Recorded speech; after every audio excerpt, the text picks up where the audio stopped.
Okay, friends, so to make this easy on myself,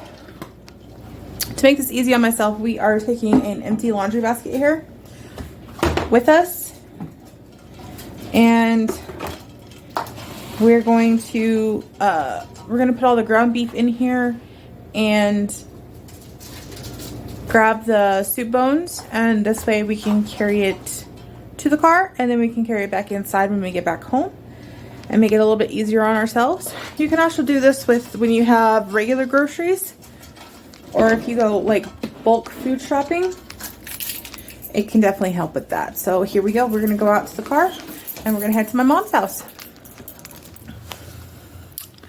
All right, friends, so we are back from my mom's house. We got the meat unloaded here. See, it made it so much easier to carry this in. So I have to grab some other stuff, some flap meat. So this is the hanging tender right in the front of the cow. Got some chuck steak, some skirt steak, this one, some more chuck steak, tenderized round steak,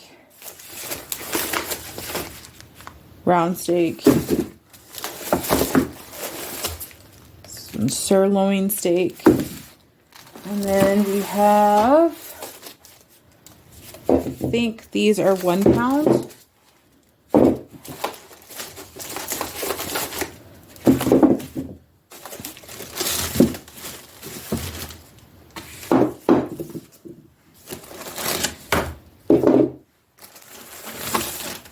We have 8 pounds of ground beef, and then we've got 2 bags worth of soup bones that we're going to get processed. So to do these soup bones, I'm going to go ahead and hit bake on my oven, and we're just going to go with 350, and we're going to let that heat up. I'm going to grab my cookie sheet from under my stove and get that set up, and then I will be back with y'all. Okay.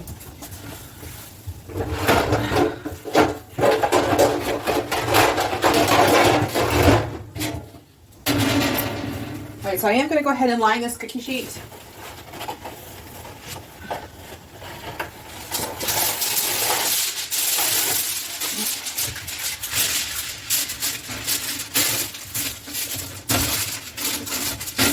And that's mostly just to protect it from the fact that this is an old pan.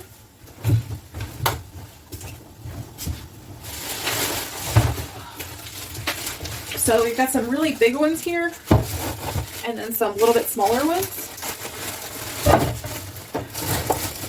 So I am just going to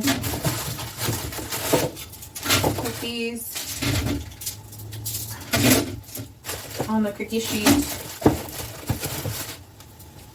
like so.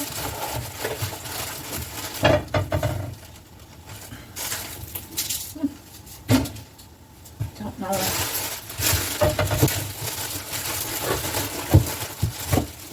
I think that's going to be all that I really want to fit on there.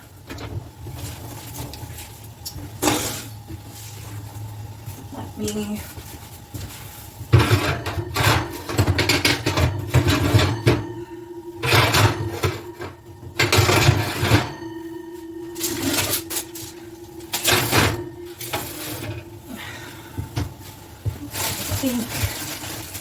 these two.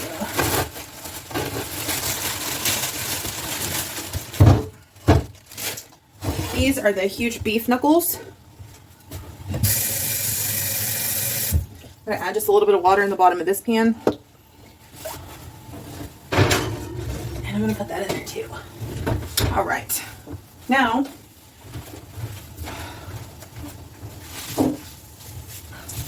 while that's in the oven, I'm going to take some of this ground beef. And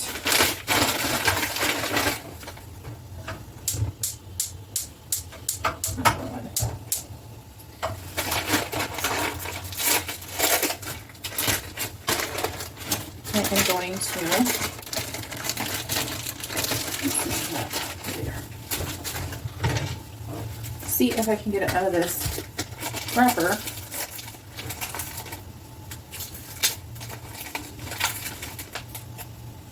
And I'm going to get it cooking so that we can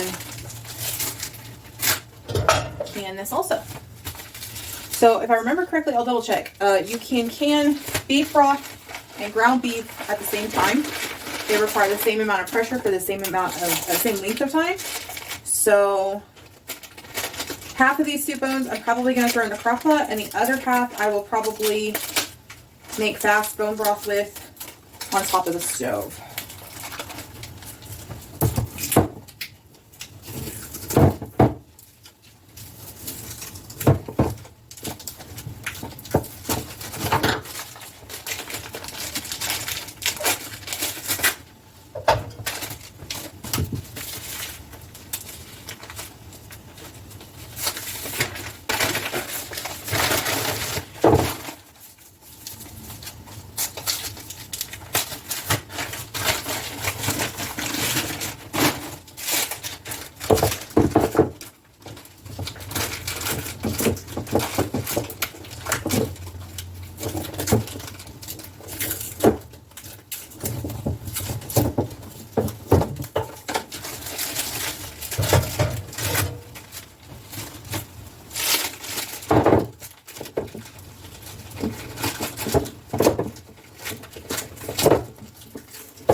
I'm going to throw just a little bit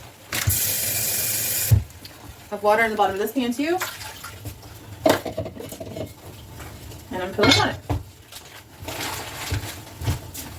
Okay, so friends, this hamburger meat here is just about cooked through. I'm not wanting to overcook it because it's going to also cook when we pressure can it. So just making sure all of it's good to go. I am going to drain this.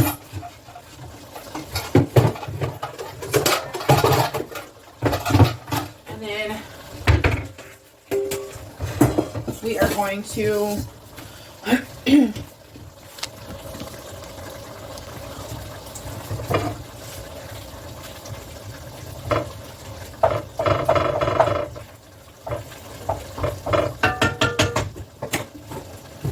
we're going to get the other 4 pounds in to cook.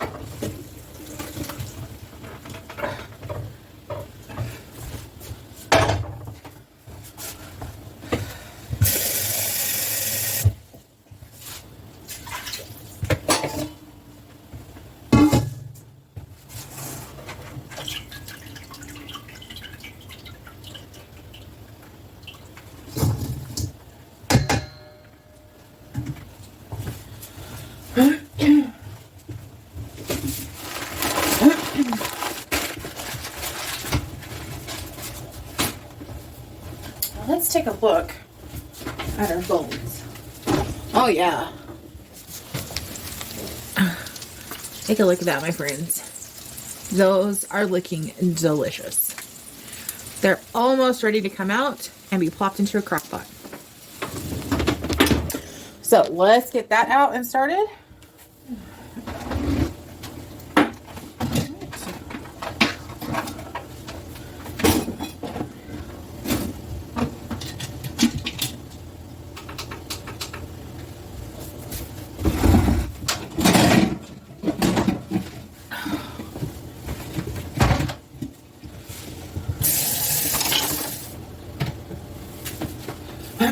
All right, unfortunately, I do have 2 crock pots. I'd really, really like it if I had a big roaster pan, but I don't. So, have to make do with what I got. Okay, friends, it's time to take out at least 1 pan of those bones to put into the crock pot.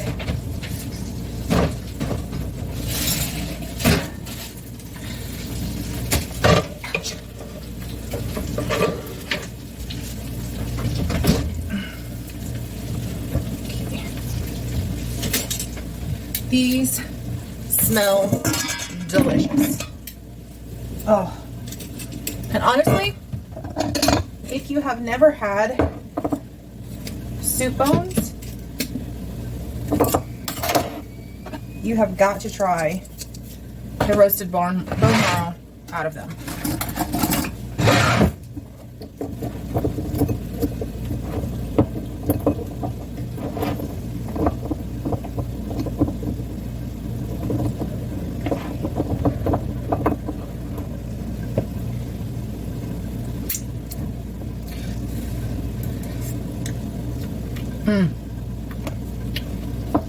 Just a little bit of salt. It's so much flavor. It's so buttery.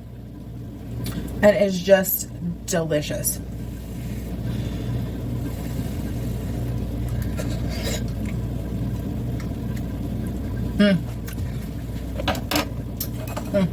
So good. Now, I'm only going to eat that much of one because I want most of those nutrients to go to bone broth, to be put into the broth.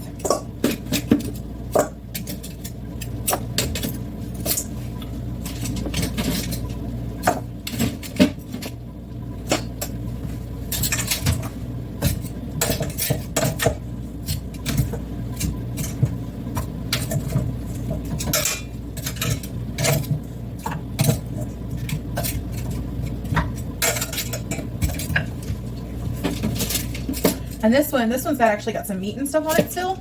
This is actually a beef knuckle. So it is going to add even more flavor.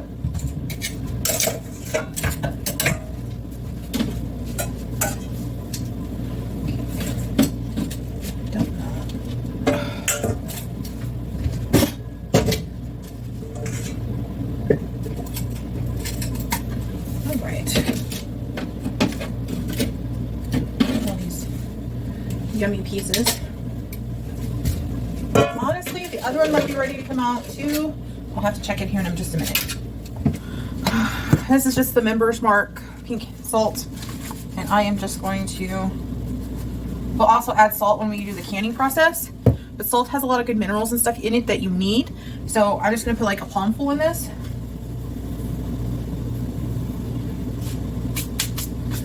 And I'm going to add some water.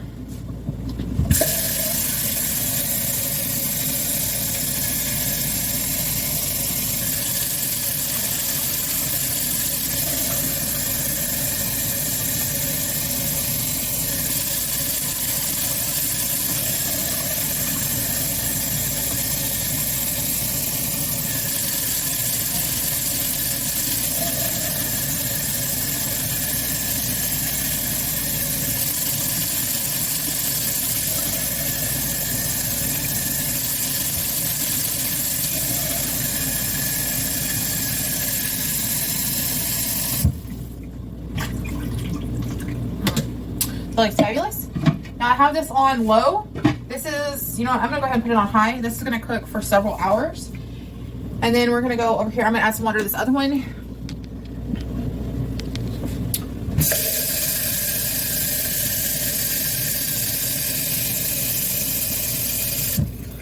I also added the water that I had drained off this ground beef to that pot, and so this one will go to this one. So let's check our ground beef right quick. It should be getting pretty close. This is the second round. So this is the last 4 pounds we've got. It's not quite done yet. Still got some frozen pieces in there.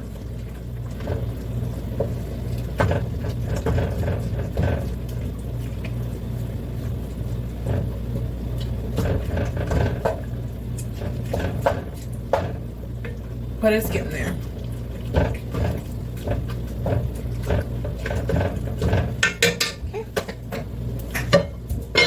Let's check that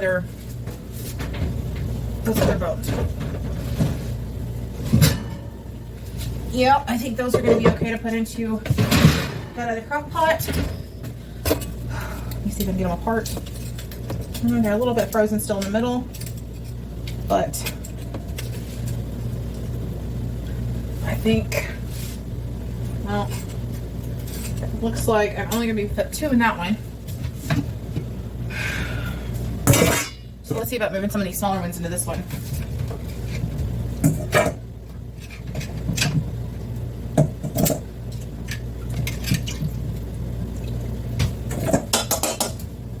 Let's see if I can't get this big boy. All right.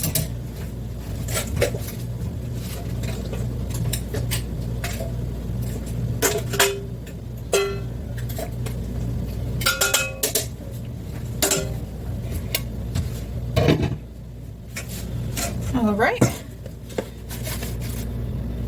And then again, just a palm full of salt. And then I'm gonna go ahead and throw the lid on this one, and we'll add some more juice to it when this is done cooking. Okay, friends, let's double check this meat here. It should be ready now.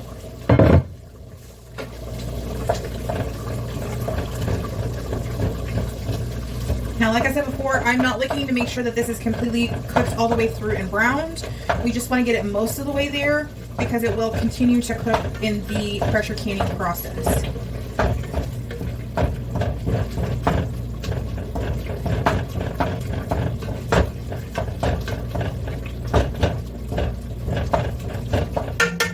Okay.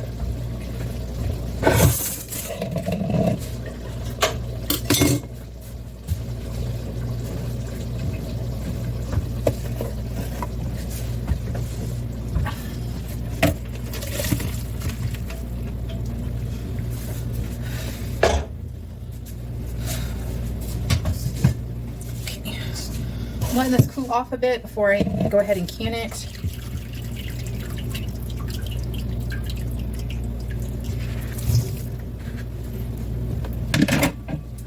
There's the rest of that broth or water just off of. Right. Oh my goodness, it smells so good.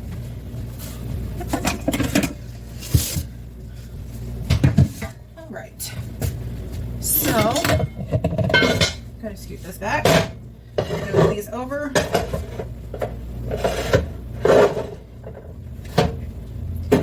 And I'm gonna get out my pressure canner.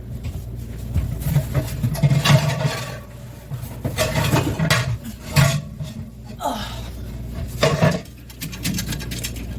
Okay.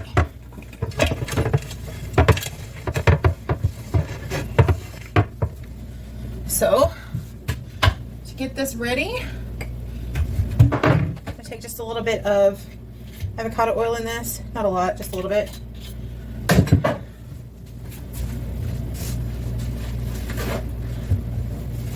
And I'm just going to take a pinch of it and I'm going to rub it on my gasket here.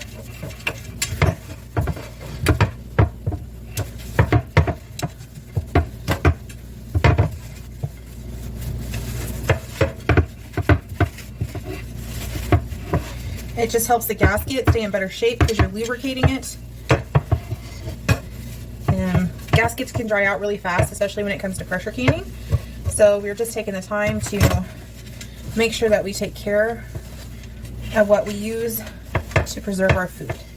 All right.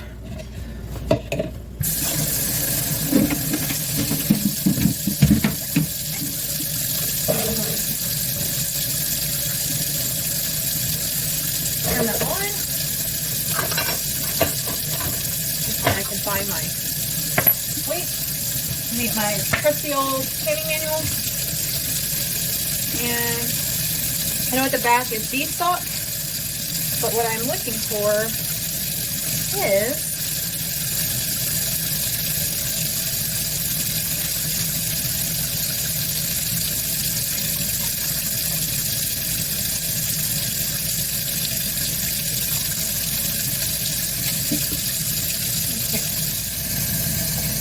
I am using hot water here.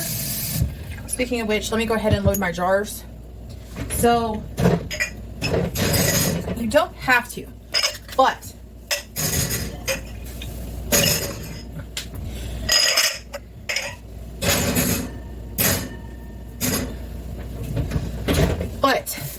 I like to put my jars in the oven. After it's already been heated, I turn the oven off and let my jars finish heating. And then I will add hot meat with hot water, and then put hot jars into my canner.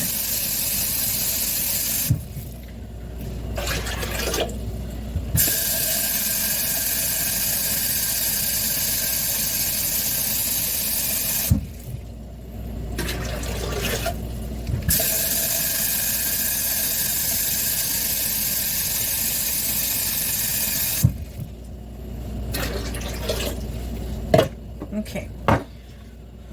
Okay, so this says, prepare weighted gauge canner, jars, and lids. We are sear in preheated oven until just browned but still rare inside. We're cooking ground beef, so we cooked it mostly, but there was still pink left in it, so we just browned it slightly. Hot pack meat into jars with a generous 1 inch at the top of the jar. If using salt, add 1/4 teaspoon to each pint jar, or 1 teaspoon to each quart jar. We're using pints. Ladle hot broth into jar to cover meat, leaving 1 inch headspace. Remove air bubbles and adjust headspace if necessary by adding hot broth. Wipe rim of towel. So you can use water, which is what we're going to use. Let me see if I've got any. We have a lot of mineral and sediment and hard water here locally. So in order to keep my jars from getting that like milky white pasty look on the outside, I'm going to add some vinegar to my water. Not a lot, maybe a couple tablespoons. And then fingertip. Place jars in a pressure canner. Adjust water level. Lock lid and prepare to boil over medium-high heat. Vent steam for 10 minutes. Then close vent. Continue heating to achieve 10 pounds pressure. Process pint jars for 75 minutes. Okay. So, jars in the oven heating. Awesome. Let's get this out of the way. We need canning funnel and a jar gripper. And then I am going to just set this here. There we go. That's good. Let me get a couple of. So you definitely do not want to set hot jars down on a cold surface. So what we're going to do is I'm going to put down a towel here. I have my jar lids here. They're all good to go. Extra rings. And these are wide mouth, so I've got some wide mouth lids we're going to use.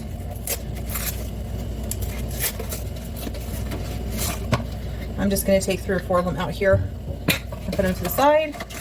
And then last but not least,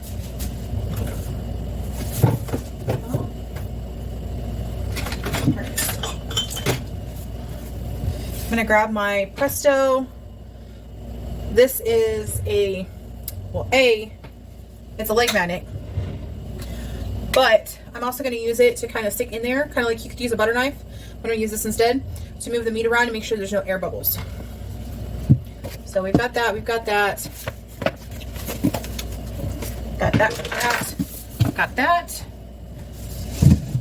got our hamburger meat. I'm just going to give me a little ladle here.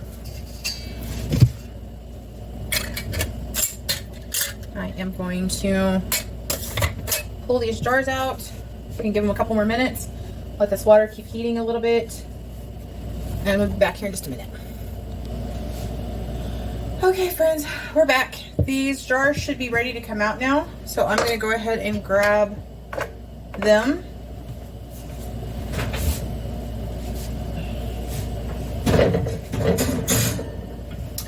I'm only going to do about 4 at a time. Simply because I don't really have the space to do more. I have a very, very small kitchen. So, the other reason I go ahead and put my jars into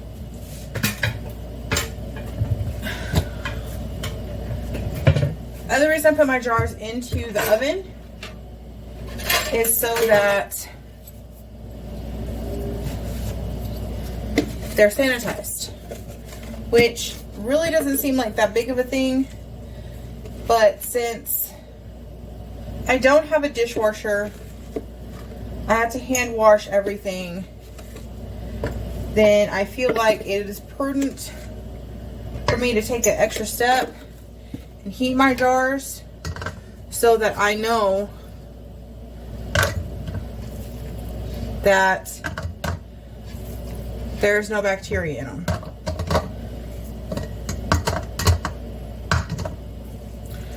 Okay, just a little bit more. Just a teeny bit more.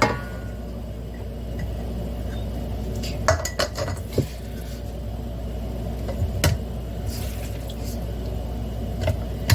Yeah, I know I did put that salt in the bottom, and that was a ½ teaspoon per pint. And I'm gonna pack these fairly tight here. I have selected 8 jars, and that's all I'm gonna do is I'm just gonna do 8 pint jars.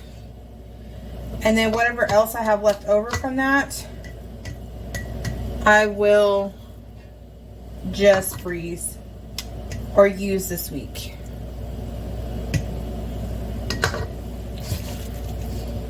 Now remember, we have to leave 1 inch headspace for the meat and then also the water. So you can pack these in a broth.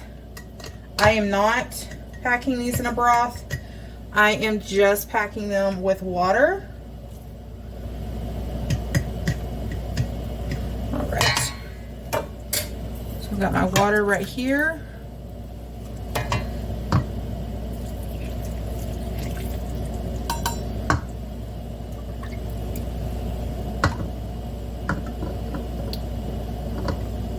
Something you could do. Okay, so see, there was air bubbles in that one.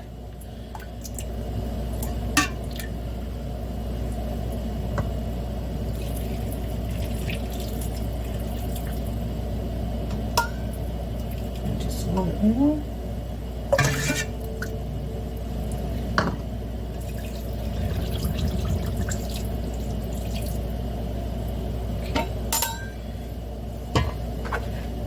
Just going to go ahead and give this a couple little pokes here.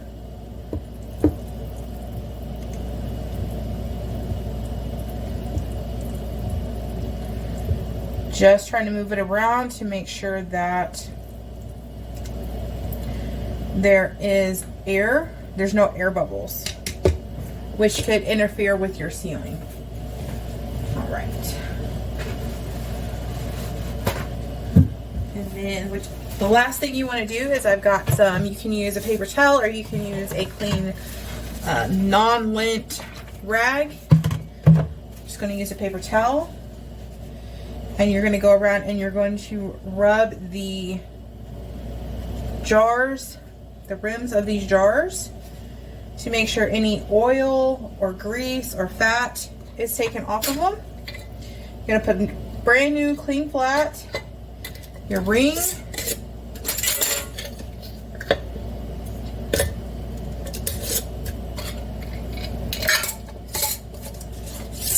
these are brand new. And then I'm going to grab, because you have to finger tighten these, I'm going to grab a rag because everything that's in here is hot, so that I'm not touching a hot jar with my bare hands. And now we're just going to lower these into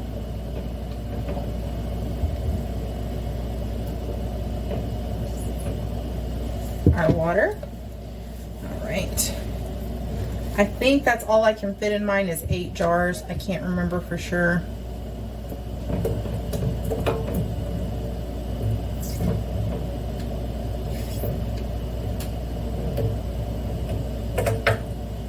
All right, let's get the other 4 out.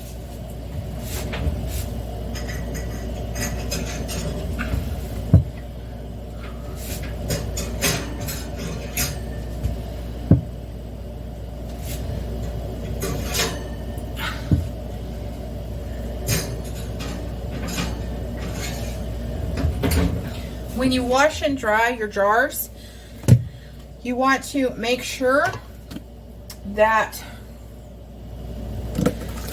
your rims have no cracks or chips in them. Anything that could prevent the lid from sealing down onto the jar properly. Like I said, these are brand new, but even with brand new jars, you want to make sure so that you don't get a false seal.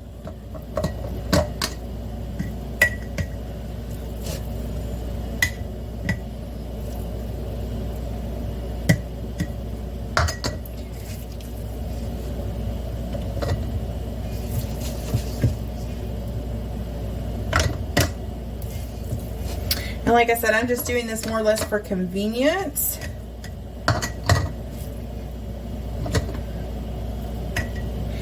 And they're shelf stable, and it gets this out of my freezer. So I have more space in my small deep freeze. And you definitely want to do that as we get closer to summertime when we have garden harvests and stuff, because you're going to want to be able to have room to save those.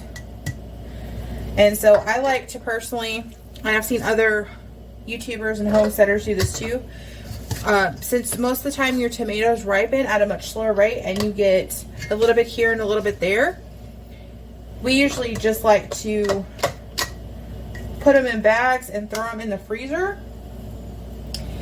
And then in the fall, over winter,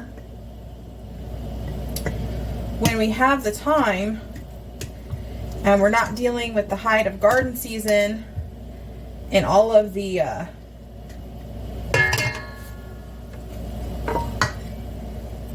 fresh produce that we have to deal with and process and preserve, we can get to it at that point.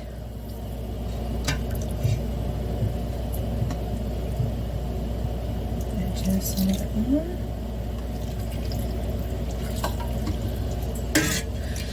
You could also, if you don't want to deal with air bubbles quite as much,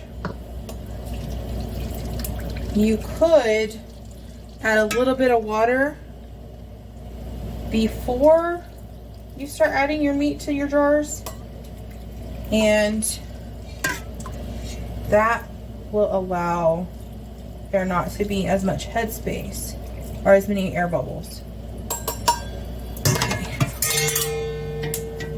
Again, I am just going to stick this down in here and wiggle it a little bit.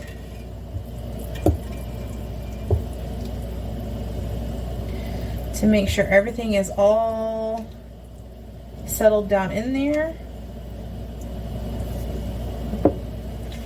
And again, I'm going to take my paper towel with my vinegar, and I am going to just run it along the rim, and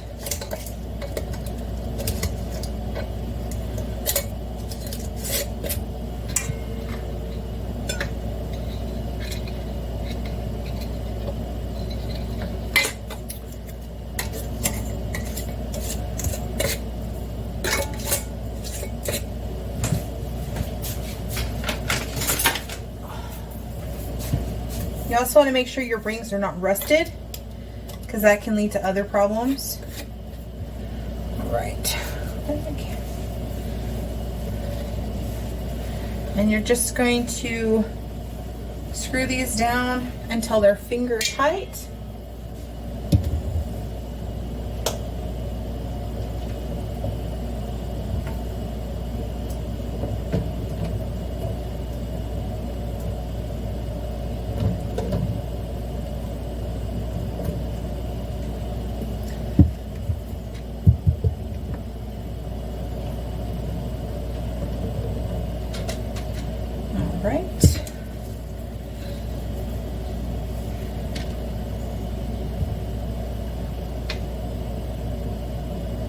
That's my last one in there. And gonna add just the rest of this water here. I do have it already covered, but I want to make sure that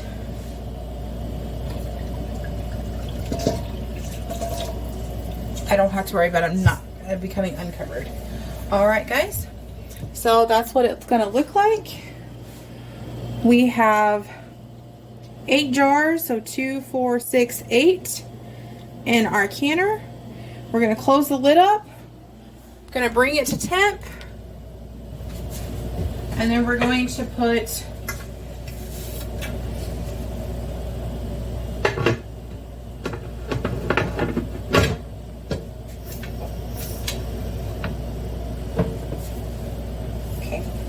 and I've got that set on medium high.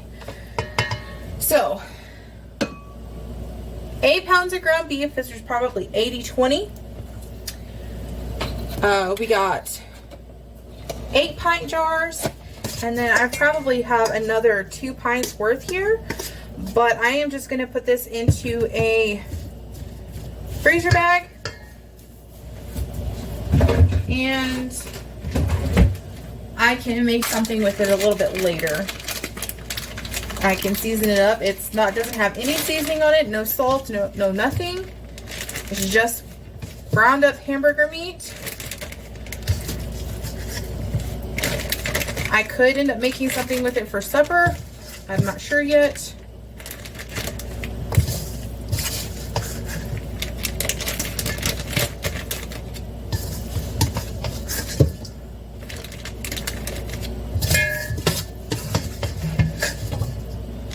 My husband still has some pico de gallo chicken in there that I made last night to eat for dinner. I will probably go to bed early.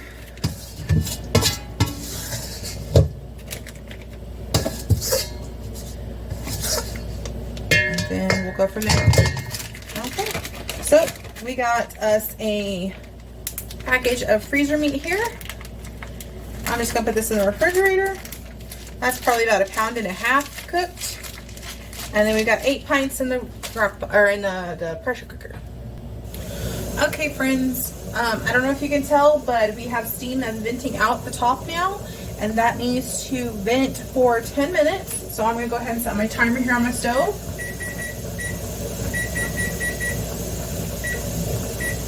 For 10 minutes. And then when that gets done, we're gonna drop our weight. Make sure you've got the correct weight on here. I believe ours is 10 pounds of pressure. So this is 5, and then I have a 5 ring here. And so that makes 10 pounds of pressure. And so when that... Okay, friends, that's our 10-minute timer. We're gonna go ahead and put our weight on. And then we're gonna set our timer again for 75 minutes or 1 hour and 15 minutes, whichever is easier for y'all. And then we'll be back. That's all it takes. Here in a minute, as the pressure continues to build in there now, when it reaches 10 pounds of pressure, this will start rocking, and so you'll know that your canner has reached pressure.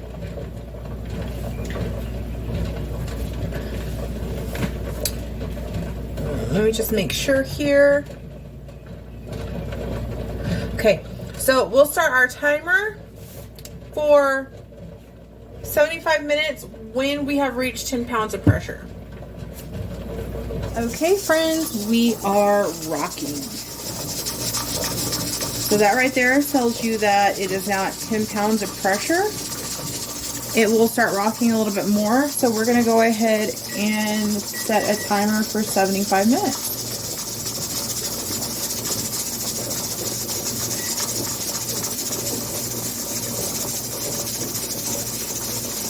And start. All right, there we go. Okay, friends, we have 20 seconds left on this timer. So when that goes off, what we're going to do is we're just going to turn our burner off right here. Just flip it off. And then we're going to let this sit until the pressure inside is equal to the pressure outside. So this is where your pressure button is going to tell you. So when this drops back down, there's our timer. I'm just going to flip that knob right there off. So you can definitely tell that the burner is off now. And we are just going to leave it sit just like this for however long it takes for this pressure button here to drop down to the lead of the lid. When that happens, then we're going to take our weight off of it, and then we can open it, and then we'll let it sit for another 10 minutes, and then we're going to remove the can. Okay, friends, it is probably about hour and a half later. Our pressure has normalized, so we're going to take this off. You can see that that is no longer spewing. You would hear a high-pitched whistle if it was. So now we are going to wait a few minutes, and then we're going to take this lid off. Not completely. What we're going to do, well, let's see. Yeah, I think we can take the lid off completely here in just a moment. Actually, I left the house for probably about 30 minutes, so it's probably good to go. So I'm going to go ahead and take this lid off right quick. And be really careful here. Yeah, okay. We are good to go. I'm going to put you down for just a second. Okay, friends, so I'm going to go ahead and take this lid off.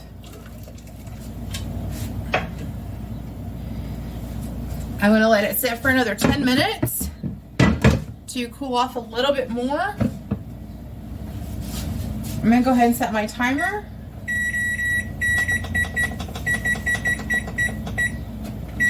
And when that goes off, we'll come back and we'll take our jars out. Okay, friends, it's time to take these out. A lot of these have already settled and popped.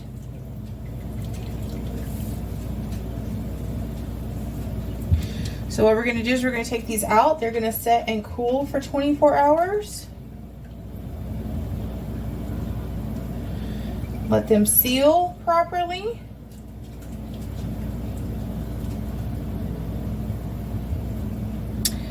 And then we'll be able to take the rings off and store them.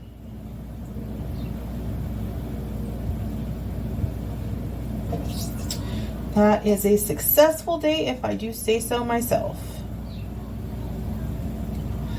Something you can keep an eye out for when you can something like this is whether or not the water in your pan has a greasy or oily hue to it.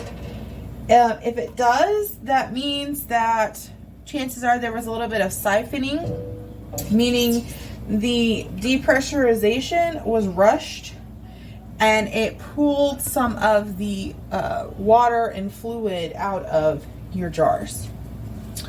All right, so there we go. We got 8 pints of canned ground beef, and you follow the same process for canning broth and ground chicken or anything else pretty much. So once you do one, then you do them all. All right, we'll see you next time. And if you found this educational and informative, then just give me a like and subscribe and please share. All right, we'll see you next time.